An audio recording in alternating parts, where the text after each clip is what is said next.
కాకినాడ పోర్టులో రేషన్ బియ్యం ఎగుమతులపై కఠినంగా వ్యవహరిస్తామని జిల్లా కలెక్టర్ షణ్మోహన్ తెలిపారు. స్టెల్లా షిప్ లో పీడీఎస్ బియ్యం తరలిస్తున్నారనేది వాస్తవమని, శాంపిల్స్ తీసుకుని అందులో రేషన్ బియ్యం ఎంత ఉందో నిర్ధారిస్తామని తెలిపారు. కస్టమ్స్, పోలీస్, రెవెన్యూ, పోర్టు అధికారులతో కలిసి షిప్ మొత్తం తనిఖీ చేస్తామని కలెక్టర్ చెప్పారు. పోర్టుకు రేషన్ బియ్యం ఎలా వచ్చిందనే దానిపై సమగ్రంగా విచారిస్తామన్నారు.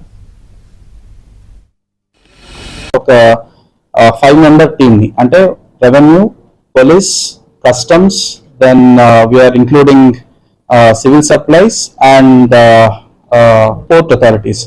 So ఈ 5 డిపార్ట్మెంట్స్ తో కలిపి ఒక టీమ్ ఫామ్ చేయడం జరుగుతుంది.